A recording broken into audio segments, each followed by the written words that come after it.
बच्चों, कैसे हैं आप सभी? अच्छे से हैं? चलिए, स्वस्थ रहें, मस्त रहें, पढ़ाई में भी जबरदस्त रहें। मैं Hiro Singh Rawat, PGT in commerce, department of school education Haryana. इन दिनों 12वीं कक्षा के अकाउंटेंसी विषय में हम चर्चा कर रहे हैं accounting of partnership firms fundamentals. आज इस अध्याय का ये तीसरा लेक्चर है। आज के दिन हम चर्चा करेंगे computation of interest on drawings, आहरण पर ब्याज की गणना। चलिए आज का लेक्चर स्टार्ट करते हैं। एक व्यवसाय में पूंजी अक्सर एक बार लगाई जाती है, कभी कभी 2 या 3 बार भी लगाई जाती है। मेरा कहने का तात्पर्य है कि रोज पूंजी नहीं लगाई जाती, कभी कभार घर से पूंजी लाकर लगाई जाती है। लेकिन जहां तक आहरण का सवाल है, ड्राइंग का सवाल है, वो तो सारे साल चलता रहता है। अगर कोई साझेदार पूर्णतः इसी व्यवसाय पर आधारित हो, उसके पास कोई और एक्स्ट्रा इनकम का सोर्स ना हो, तो आप बताइए वो अपने बच्चों की फीस कहां से देगा, अपने घर का राशन कहां से लाएगा, सारे खर्चे कहां से पूरे करेगा? ऑब्वियसली उसे अपने बिजनेस से ही निकालना पड़ेगा। तो ड्राइंग अक्सर सारा साल होती रहती है। इसलिए जब ब्याज की कैलकुलेशन करते हैं तो उसमें भी अलग अलग सिचुएशन में अलग अलग तरीके से ब्याज की कैलकुलेशन की जाती है। तो हम पहली अवस्था में चलते हैं कि मान लेते हैं कि कोई व्यक्ति किसी निश्चित तिथि को ड्राइंग करता है। जैसे ये हमारी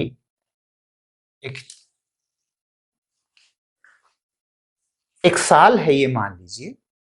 इसमें मैं ऐसे महीने बना देता हूं, ऐसे करके 12 महीने हो जाएंगे। इसको आप मान लीजिए कि 12 है, हालांकि लाइन पूरी नहीं है, पॉइंट्स नहीं है। मान लेते हैं 1 जनवरी, 1 फरवरी, 1 मार्च और ऐसे करते करते करते 31 दिसंबर। ठीक है।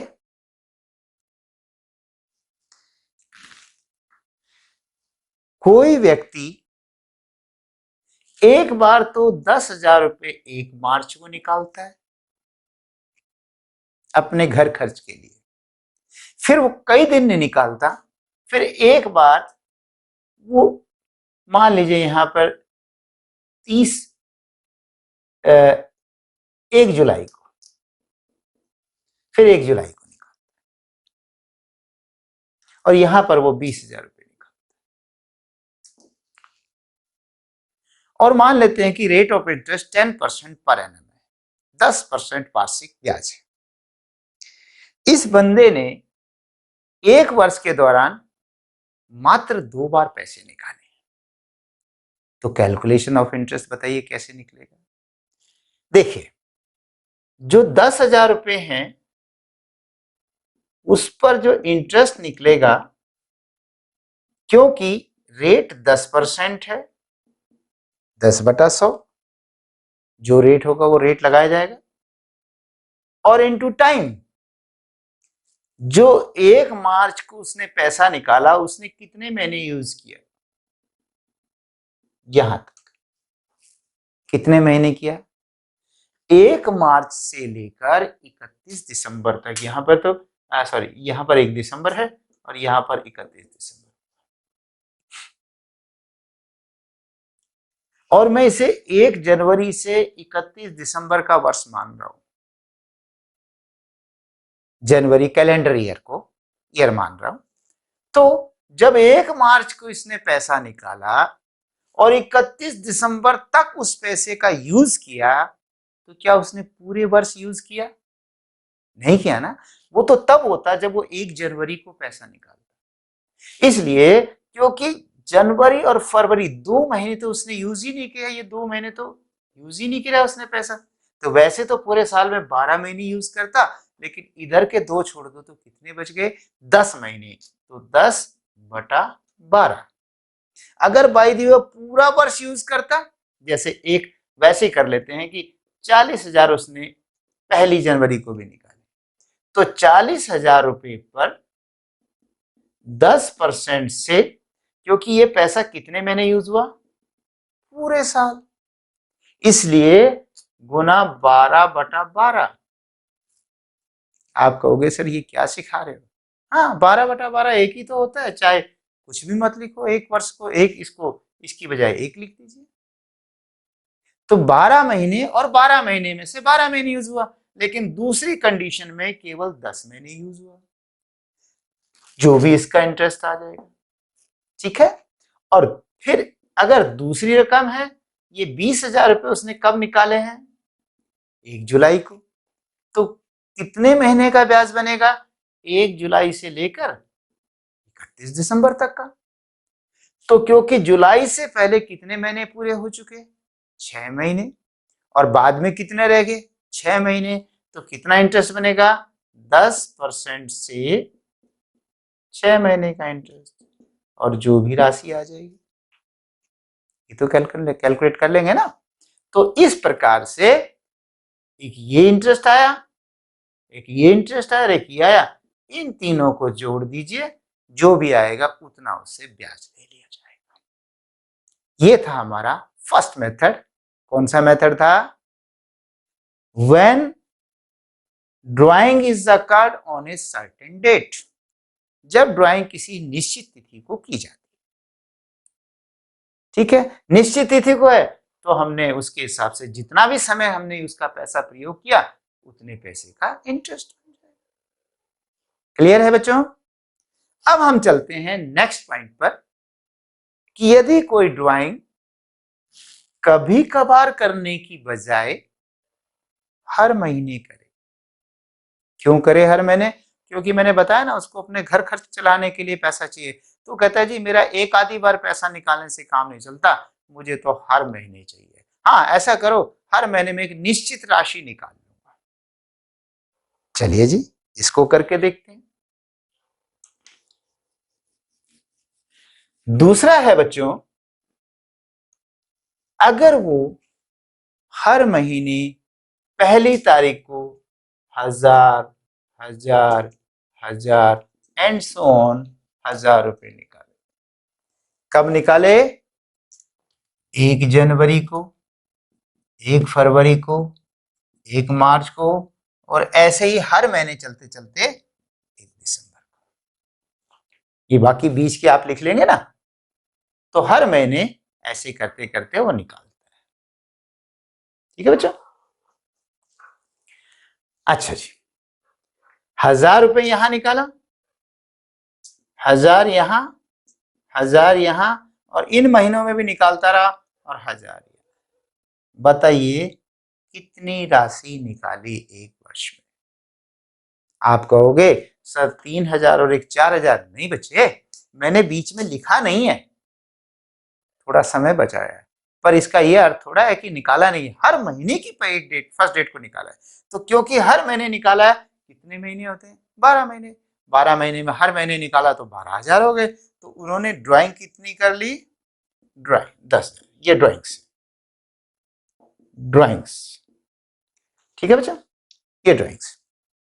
अच्छा, अब इसका पीरियड क्या बना,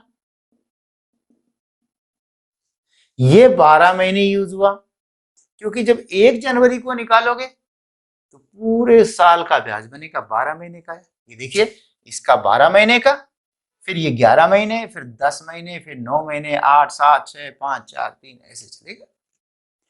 तो इस राशि पर 12 महीने का ब्याज बनेगा, और जो 1 फरवरी को निकाली है उस पर 11 महीने का, जो 1 मार्च को निकाली है उस पर 10 महीने का, और ऐसे ही करते चलेंगे।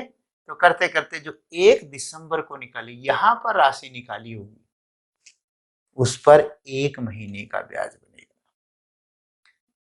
ठीक है बच्चे, क्लियर है?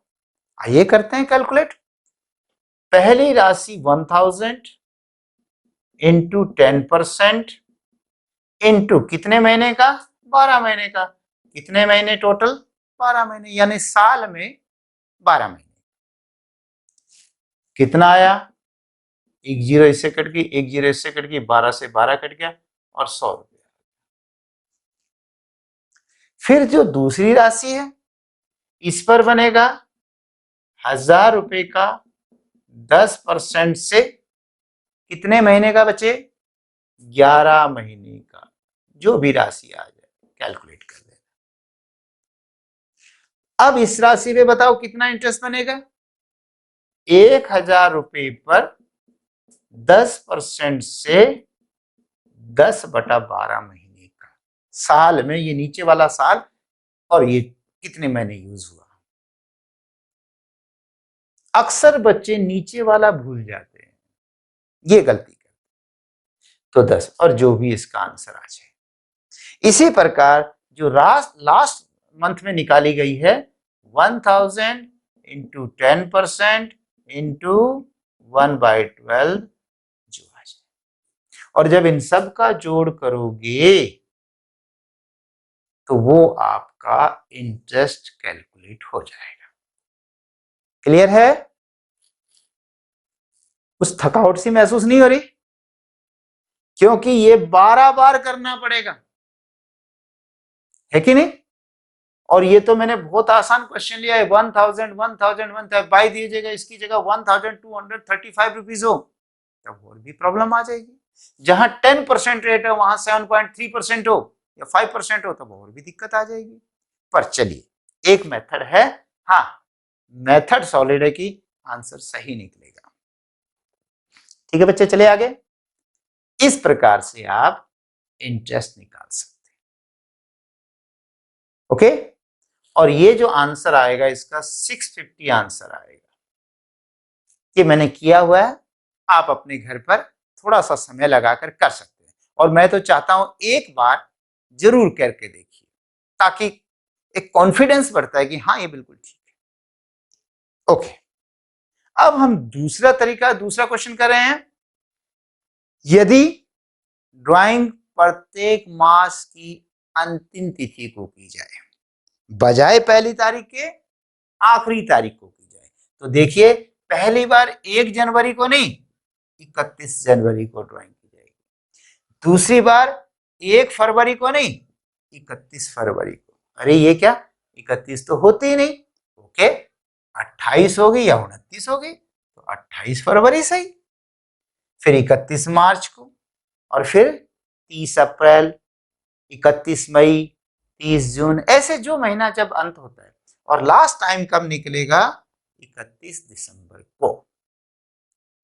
राशि तो वही निकलेगी 1000 1000 1000 1000। ठीक है, अच्छा पहली बार जो राशि निकाली है, क्योंकि आपने 1 जनवरी की बजाय इस महीने की लास्ट डेट को 31 जनवरी को निकाली है, तो जनवरी का तो ब्याज देना ही नहीं पड़ेगा, क्योंकि जनवरी में तो पैसा यूज ही नहीं करा। तो कितने महीने का ब्याज लगेगा, 11 का।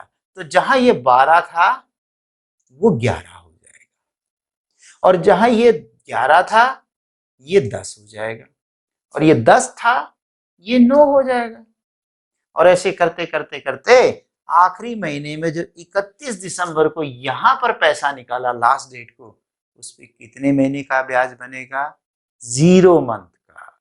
कितने मंथ्स का, 0, क्योंकि उसी दिन पैसा निकाला, उसी दिन ब्याज की कैलकुलेशन करनी है, तो कोई इंटरेस्ट कैलकुलेट नहीं करना।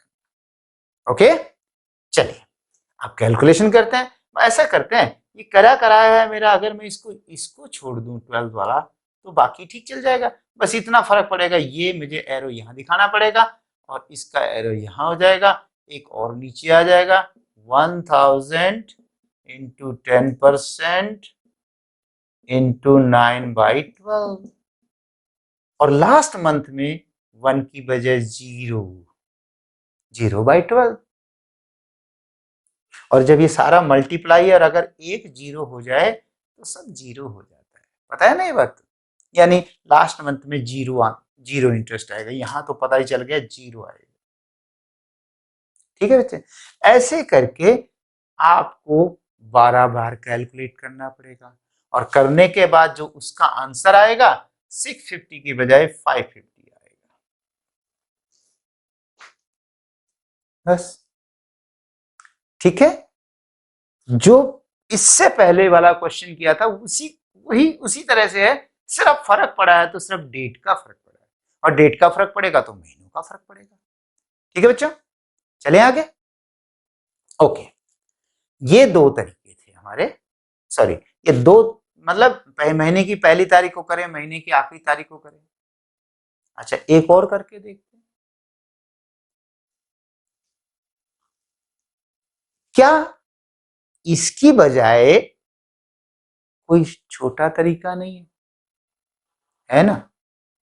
है, आइए देखिए उससे छोटा तरीका। पहले मैं इसको दोबारा वहीं ले लेता हूं, 1 जनवरी, 1 फरवरी, 1 मार्च, 1 दिसंबर, दोबारा उसी क्वेश्चन पे आ गए हम शुरू वाले में। फिर इसके पीरियड चेंज हो गए वापस, 12 महीने, 11 महीने, 10 महीने, ये थे ना, और लास्ट वाले पर 1 महीना। ठीक है, और याद है इंटरेस्ट कितना आया था तब? तब आया था 650। कितना था इंटरेस्ट? 650। फिर वो एक और था ऊपर, 1000 गुना 10% गुना 12/12, ऐसे करके जो भी बना था। ठीक है, ये लंबा मेथड था। क्या इससे कोई छोटा मेथड है? आइए छोटे पे करते हैं। इसका पीरियड कितना है? 12 मंथ्स, 11 मंथ, 10 मंथ्स, और ऐसे करते 1 मंथ। आप इसका प्रोडक्ट ले लो। क्या ले लो? प्रोडक्ट। इनकी गुणा कर दो, यानी 1000 गुना दिस, 1000 गुना दिस, 1000 गुना दिस। जब आप गुना करेंगे तो ये 12,000 होगा, 11,000 होगा, 10,000 होगा, और ऐसे करते 1,000 होगा। बीच में भी होंगे लेकिन होंगे ऐसे। इसका टोटल बनेगा 78,000। ये मैंने कैलकुलेट किया हुआ है, आप भी कर सकते हैं। जब आप पूरी रकमें लिखेंगे तो आपका कैलकुलेशन आ जाएगी। ठीक है बच्चों, कितना हो गया? 78। वो तो लंबा था ना, 12 बार कैलकुलेशन करने थे, हमने सिर्फ गुना किया।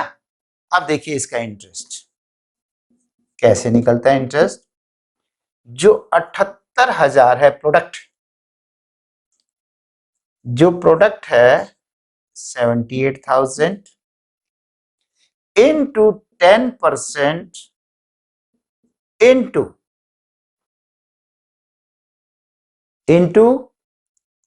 1 मंथ इंटरेस्ट। लेकिन ये तो 1 ईयर हो गया। 1 मंथ तब होगा जब नीचे 12 लिखेंगे, और इस बात को मैं ऐसे गोले में कर रहा हूं, सर्कल बना के समझा रहा हूं।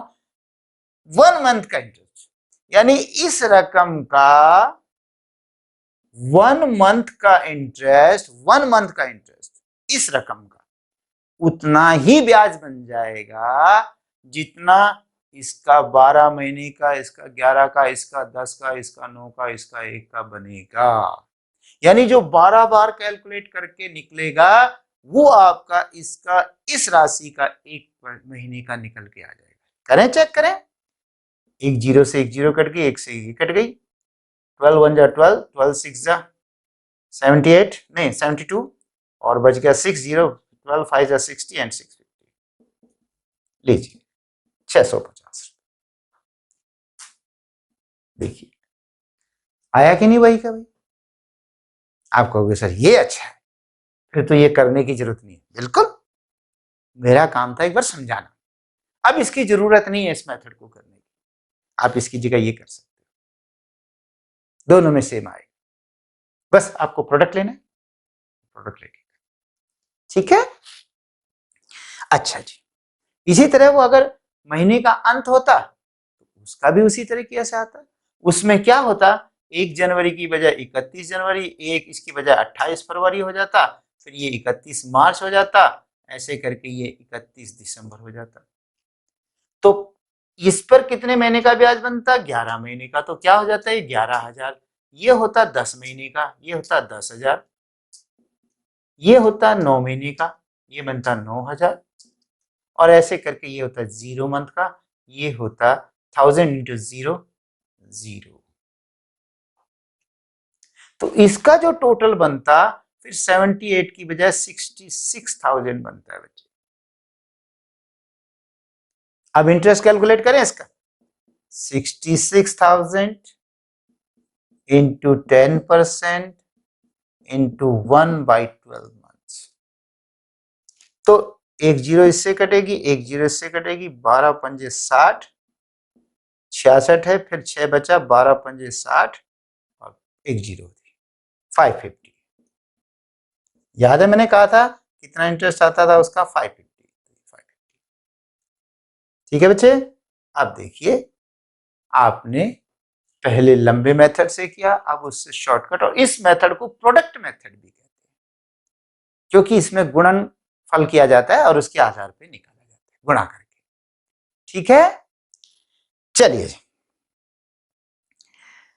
क्या एक बच्चा क्या कह रहा है पीछे से कि सर और छोटा बनाओ। वाह, लीजिए करते हैं कोशिश। इससे छोटा मेथड ये था, और अब इससे भी छोटा मेथड एक और है जिसे हम अल्टरनेटिव मेथड कहते हैं, वैकल्पिक विधि कहते हैं। आइए कैसे करते हैं वैकल्पिक विधि। वैकल्पिक विधि में क्या होता है, आप अल्टरनेटिव मेथड उसमें होता है total drawings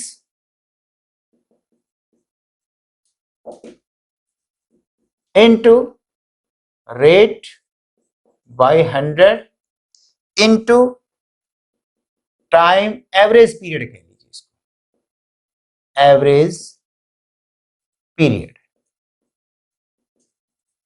where average period is equal to time left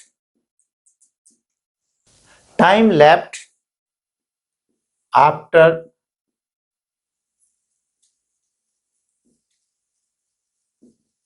first time drawings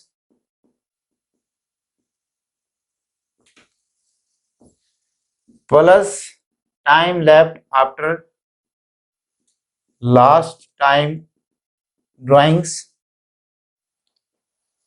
divided by 2। जो पहली बार ड्राइंग करने के बाद समय बचा, समय यानी कितने समय यूज हुआ पहली बार का निकाला हुआ पैसा, plus last time left after last time drawings, आखिरी बार जो ड्राइंग किया उसके बाद कितना समय बचा, डिवाइडेड बाय 2। क्योंकि एवरेज का मतलब होता है जितनी संख्याएं हैं उतने से डिवाइड कर देना। जैसे आपके 10th क्लास के मार्क्स का एवरेज पूछा जाए और मान लीजिए आपके 5 सब्जेक्ट थे 10th क्लास में, तो पांचों सब्जेक्ट का टोटल कर दो और क्योंकि सब्जेक्ट 5 थे 5 से डिवाइड कर दो, ये एवरेज हो गई। तो क्योंकि मैं दो ही डाटा ले रहा हूं, पहला बार किस्त का और आखिरी किस्त का, इसलिए उन दोनों का टोटल करके 2 से डिवाइड कर दो, ये एवरेज पीरियड हो गया और ये फार्मूला हो गया आपका। देखें इसमें टोटल ड्राइंग्स, कुल ड्राइंग कितनी करी थी जब उसने 1 जनवरी को, 1 फरवरी को, 1 मार्च को और 1 दिसंबर को ड्राइंग किया था, तब कितनी टोटल ड्राइंग हुई थी। कोई बच्चा कहेगा सर 78, यहां पे 78 बना था तब। नहीं बच्चे, 78 नहीं, तब बना था 12,000। 78 तो प्रोडक्ट था, उसने ड्राइंग कितना किया था, 1000 पहले महीने, 1000 दूसरे महीने। अरे कोई सिंपल भी गौर करे तो 1,000 करके 12 महीने में 12,000 ही तो कोई ड्राइंग कर सकता है, 78,000 कहां से कर सकता है, इसलिए 12,000 ड्राइंग। तो टोटल ड्राइंग्स जो है 12,000 इनटू रेट क्या है 10% into average period. First time जब ड्राइंग किया था कितने मंथ था, तब यहां पे 12 था या 11 था यहाँ 10 था और यहाँ पर 1 था, है ना यार। और ये 12,000 हो गया था, ये 11,000 था, ये 10,000 था और ऐसे करके 1,000। तो पहली बार जो ड्राइंग किया था उसके बाद कितना महीना था, क्योंकि आपने यहाँ पे ड्राइंग किया था और कितना टाइम लेफ्ट था, लेफ्ट पूरा 12 महीने था, तो यहाँ पर लेंगे 12 मंथ्स प्लस आखिरी बार ड्राइंग कब किया था, 1 दिसंबर को। 1 दिसंबर को, 1 दिसंबर के बाद कितना समय बचा था, 1 महीना, 1 मंथ। तो यहां पर लेंगे 1 मंथ डिवाइडेड बाई 2। फार्मूले में गड़बड़ रहेगी, sorry, average period divided by 12 लिखना रह गया। साल में एवरेज पीरियड, ये थोड़ा सा ध्यान दें, 12 महीने, तो इसका टोटल इस सारे के नीचे 12 मंथ्स लिखेंगे। अब देखिए 12,000 इंटू 10% इंटू 12 और 1 13, और बच्चे जब ये 2 नीचे है तो इससे नीचे जाएगा 2, तो नीचे गुना हो जाएगा 2 गुना 12, और ऐसे करके 1 0 से 1 0 कटेगी, इससे ये कट जाएगा, और 12 से 100 बार कट जाएगा, और 2 से 2 एकम 2 और 2 50 बार कट जाएगा। 50 और 13, 13 0 0, 13 पंजे 65, 650। ये देखिए, यही तो था 650। क्लियर हुआ। इस मेथड से भी वही आंसर आया है। तो बताइए हमने कितने मेथड से आंसर निकाला, 3 मेथड से, है कि नहीं। पहले लंबे मेथड से लिया, फिर उससे प्रोडक्ट मेथड से लिया, और अब हमने अल्टरनेटिव मेथड, वैकल्पिक विधि का प्रयोग किया। अच्छा, एक बार और चेक करें, जब याद है, अब मैं बार बार नहीं लिखूंगा लेकिन आपको याद होना चाहिए, पहली बार जब ड्राइंग महीने के लास्ट में किया था तो कौन सी डेट को किया था, चलिए लिख ही देते, मन नहीं मान रहा। 31 जनवरी, 28 फरवरी, 31 मार्च और 31 दिसंबर। और फिर ये राशि, ये टाइम 11 महीने रह गया था, ये 10, ये 9, ये 0, और फिर राशि ये 11,000 हो गई थी, ये 10,000, ये 9,000 और ये 0, टोटल 66 था, है ना। बताइए, पहले तो बात है फार्मूले में टोटल ड्राइंग कितनी है, टोटल ड्राइंग्स ये रही। अगर महीने की पहली तारीख को ड्राइंग करे तो कितनी बनती थी, 12,000, और अगर हर महीने की लास्ट डेट को ड्राइंग करे तो कितनी हो जाएगी, आप बताओ बच्चे, पीछे कितना, 11,000। बच्चों बताइए, क्या ठीक बोल रहे हैं, नहीं। देखो बेटा, मानते हैं इस महीने की लास्ट डेट को ड्राइंग किया, मानता हूं, पर फिर भी कौन से महीने में ड्राइंग नहीं किया, कैलकुलेट करें। जनवरी में ड्राइंग किया, यस। फरवरी में किया, यस। मार्च की लास्ट डेट को किया, यस। दिसंबर की लास्ट डेट को किया, yes.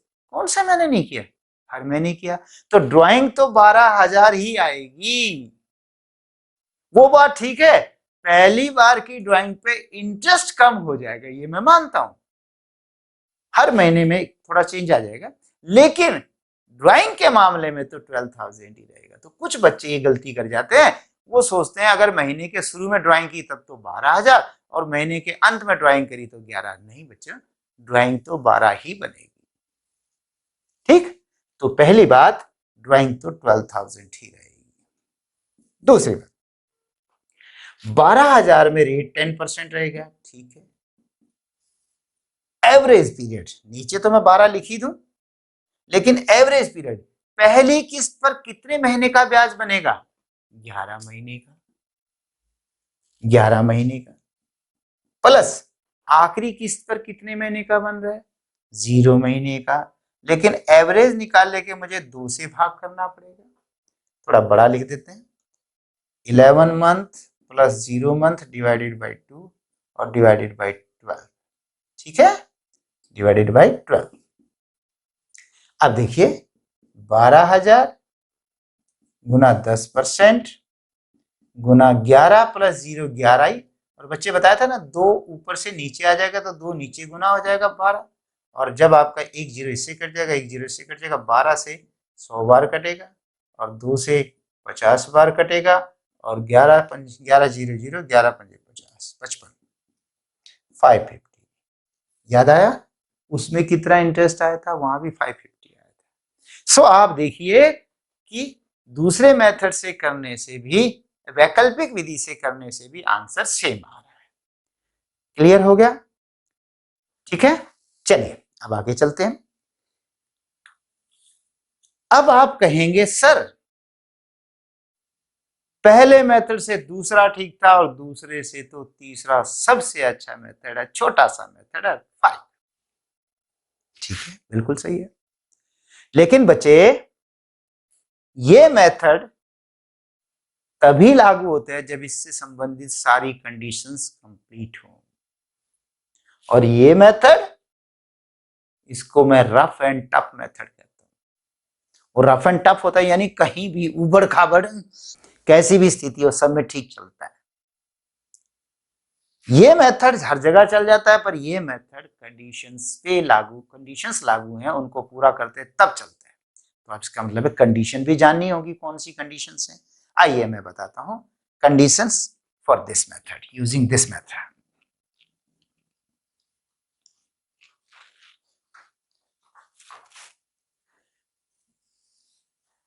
Conditions for using alternative method। Alternative method को यूज करने के लिए क्या कंडीशंस है? Number 1,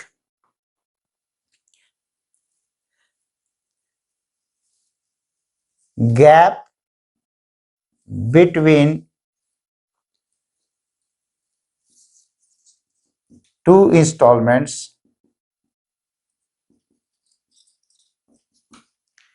should be equal।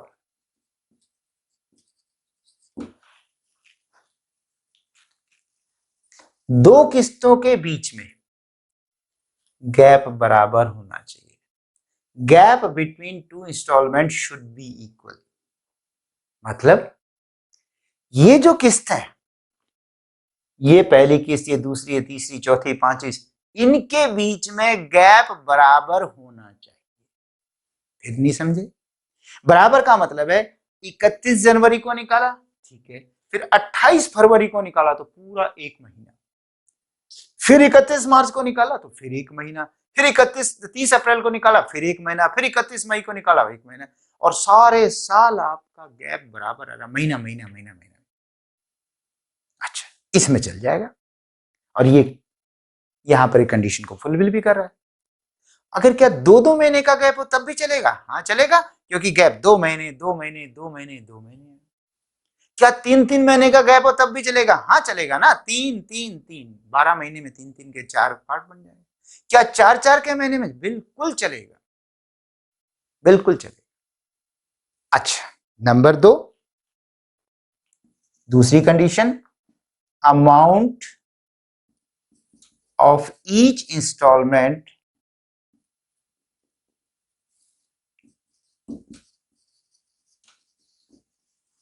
should be equal।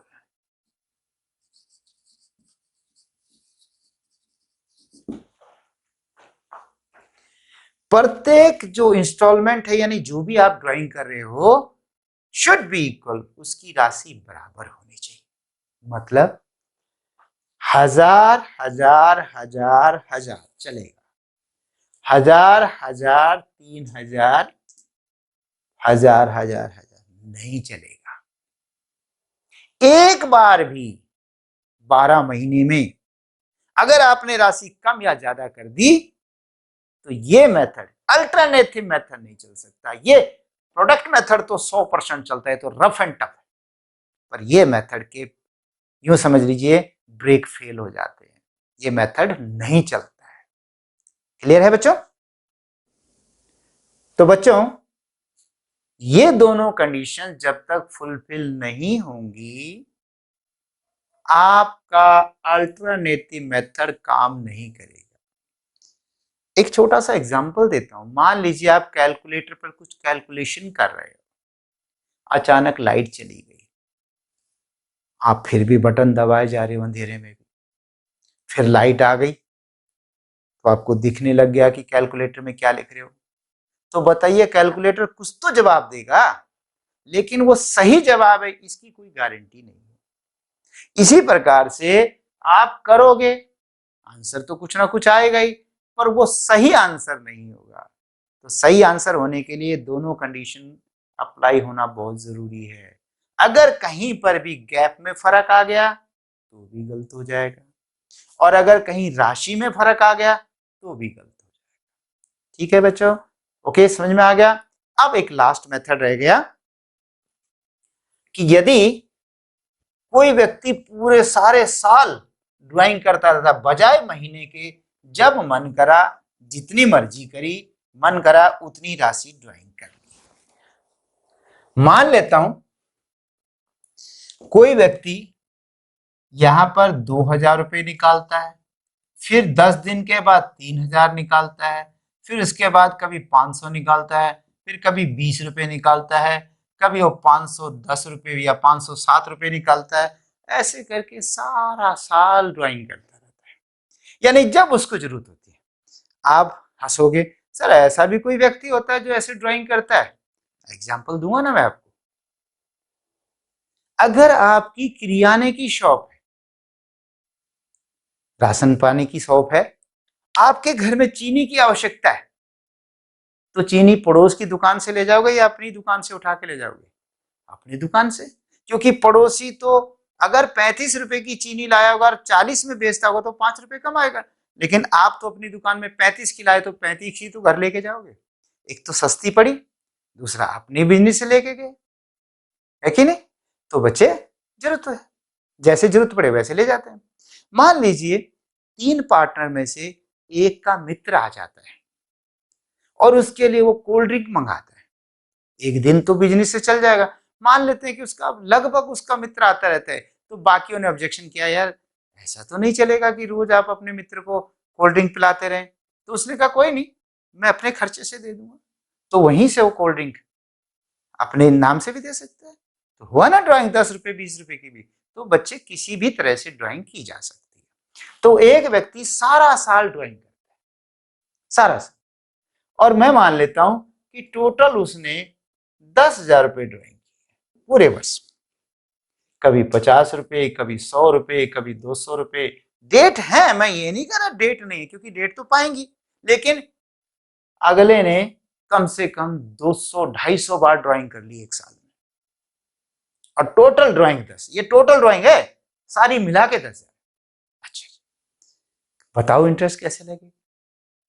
चलो, क्या उस व्यक्ति से 10,000 रुपए पर 10% रेट, यदि 10% निर्धारित हो, और पूरे साल का यानी 12/12 महीने का इंटरेस्ट ले लिया जाए, चलेगा? नहीं, ये तो तब चलता जब कोई 10,000 रुपए पहली ही तारीख को ड्राइंग कर लेता इकट्ठे, और तब उसका पैसा पूरे 12 महीने यूज होता, इसलिए उससे 12/12 महीने का ब्याज लगता। जिस बंदे ने शुरू में 2,000, कभी 3,000, कभी 50, कभी कुछ, ऐसे करके पूरे साल में यहां जाके 10,000 पूरा किया, उस व्यक्ति से आप अगर पूरा ब्याज लोगे तो उसे बड़ा दुख होगा। ये तो गलत हो गया, नाइंसाफी हो गई, है कि नहीं? ओके, तो क्या कैलकुलेट करें? करो ना कैलकुलेट, एक अकाउंटेंट को लगा दो कैलकुलेट करने पे, क्योंकि इस राशि पर 365/365 दिन का ब्याज, इस राशि पर अगर 10 दिन बाद है तो 355 दिन का ब्याज, इस राशि पर 300 दिन का ब्याज, उस पर 250 दिन का, यानी कैलकुलेट करते रहो। शायद अकाउंटेंट 2 दिन में कैलकुलेट भी कर दे, और कैलकुलेट करने के बाद कहे सर 700 रुपए इंटरेस्ट बनेगा, और कहेगा सर मैंने बहुत मेहनत की, 2 दिन लगातार काम किया, आप इस बंदे से, जिस पार्टनर ने पैसे निकाले, 700 रुपए इंटरेस्ट ले लेना। और क्योंकि मैं 2 दिन काम करता रहा, तो 2 दिन के मेरे 1,000 रुपए सैलरी, 500 रुपए के हिसाब से महीने की 15,000 ही तो बनती होगी, तो 15,000 सैलरी लेने वाला भी कहेगा सर 2 दिन के मेरी 1,000 रुपए सैलरी दे। यानी सैलरी दी हमने 1000 और काम निकाला केवल 700 रुपए का। इसको कहते हैं खोदा पहाड़ निकली चुईया। किसी व्यक्ति ने पहाड़ खोद दिया, बहुत मेहनत करी, लास्ट में चूहा निकला, तो वो कहानी बन गई। तो क्या करें? पूरे साल का ब्याज ले तो गलत हो गया। अगर ब्याज कैलकुलेट करवाएं तो और महंगा पड़ गया। फिर तो एक तरीका ब्याज छोड़ ही देते हैं। अगर आपने ब्याज छोड़ दिया फिर तो एक कहते हैं ना लूप होल, कहीं बीच में से रास्ता निकल आना, कि हर पार्टनर फिर ऐसी करा करेगा चालाकी, बजाय इकट्ठे निकालने के सारे साल निकालते रहेगा, उसे ब्याज भी नहीं देना, फिर तो उसकी मौज हो गई। तो क्या करें?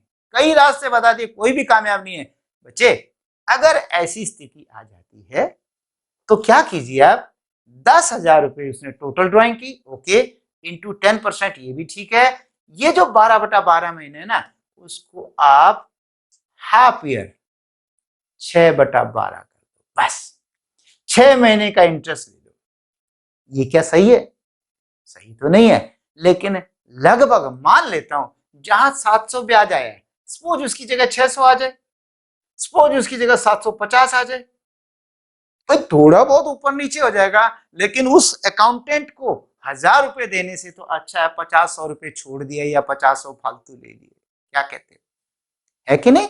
इसलिए 6 महीने का यानी आधे साल का इंटरेस्ट, इसको यूं भी कर सकते हैं और 10,000 रुपए का बजाय 6 महीने के, उसको तो पूरा साल ही रहने दो, 12/12 रहने दो, लेकिन जो 10% रेट है उसको 10 को आधा कर दो, 5% कर दो, तब भी एक ही आंसर आएगा। लेकिन शर्त यही है, या तो ये 6 महीने करो तो फिर रेट पूरा रहेगा, या रेट को ही आधा कर दो, जिसको हम एवरेज रेट कहते हैं। ये मैं क्यों समझा रहा हूं? क्योंकि कभी कभी एग्जाम में लिखा आता है कि उनसे 6% या 5% एवरेज रेट से इंटरेस्ट लिया जाए। जब वो एग्जामिनर खुद कह रहा है एवरेज रेट से लिया जाए, तो उसने 10 वाला आधा कर दिया है। अब आप उसको और आधा नहीं करोगे, फिर तो 5% ही लगेगा। हाँ, 10% पर एनम लिखाओ, तब आपको एवरेज करना पड़ेगा। और अगर लेने एवरेज ही करके दे दिया तो आप उसका और एवरेज थोड़ा करोगे, फिर तो एवरेज है ना। फिर तो वो कहते हैं एक रोटी का आधा करो तो आधी होगी, लेकिन एक बार और कर दो तो वो तो चौथा हिस्सा हो गया, है कि नहीं? इसलिए दोनों तरीके से। और 12/12 तो चाहे ना भी लिखो तो भी चलेगा, है कि नहीं? ये बात है। ठीक है, तो क्या सीखा आपने? यदि पूरे वर्ष ड्राइंग की है लेकिन डेट नहीं दी होगी, अब यहां पे इतनी डेट तो देगा नहीं एग्जामिनर, तो डेट नहीं है, कब निकाला गया, ऐसी दशा में या तो रेट जो दे रखा उसका आधा कर दीजिए, जिसको कहते हैं एवरेज रेट कर लो, अथवा रेट पूरा रहने दो और 6 महीने का यानी आधे साल का इंटरेस्ट कैलकुलेट कर लो। तो ये थे आपके तीनों मेथड्स। बच्चों, मुझे लगता है कि आज का लेक्चर यहीं समाप्त कर देना चाहिए, क्योंकि यही काफी हो जाता है। ठीक है, ओके, चलिए अगले लेक्चर में फिर मिलेंगे। Okay, bye bye, take care.